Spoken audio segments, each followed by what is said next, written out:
on me, remind you, that y'all talking about. I'm caught up in all these lights and cameras. But look what that. Jimmy Green is a Fox News contributor, and Ken Blackwell is a senior fellow at the American Civil Rights Union. Welcome to you both. Good to be with you. Hi, Shannon. All right, Jimmy, I'll start with you. You know, a lot of what Juan points out in the music he expresses concern about today, I mean, it has lyrics we cannot play on television, at least not this time of day.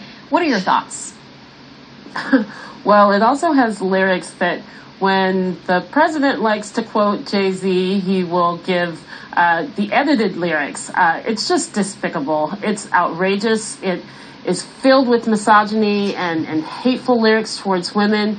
And I think a lot of the conversation around this, Shannon, is always focused at the artists who are putting out just these really destructive lyrics and representations of women and of certain parts of the black community.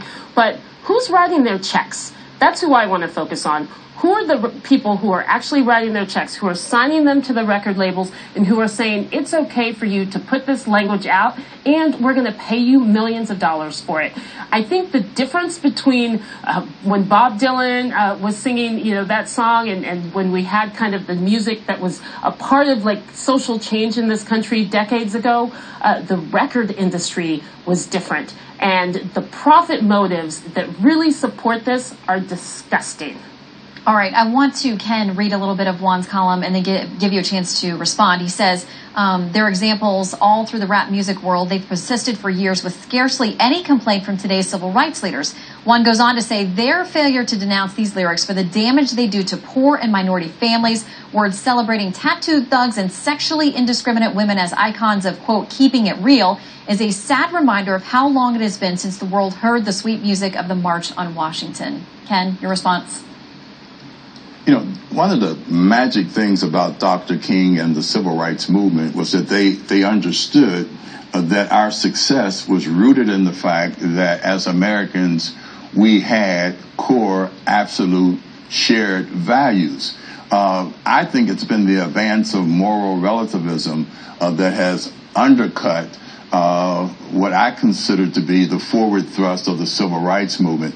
You know, the second paragraph of the Declaration of Independence says, we hold these truths to be self-evident, that all men are created equal, which my dad used to say was a fancy way of saying that, you know, that God has invested all of us with human dignity.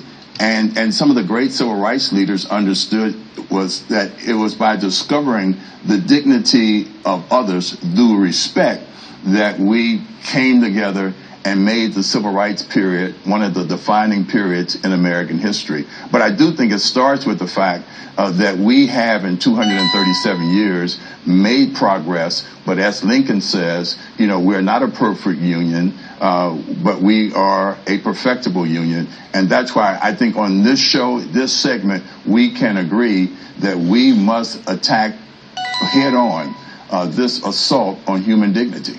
And Jamil, I mean, that echoes a lot of what you had to say about this being not very dignified at all.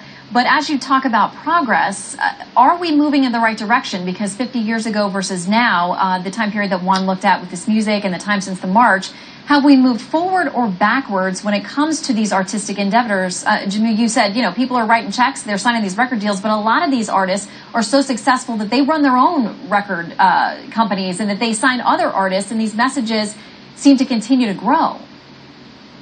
You're right, Shannon, and I agree with Ken, and I absolutely agree with Juan's entire piece. God bless Juan Williams for writing it. I think that in so many ways we have moved forward. We have really addressed lots of the barriers and obstacles that were facing the civil rights generation.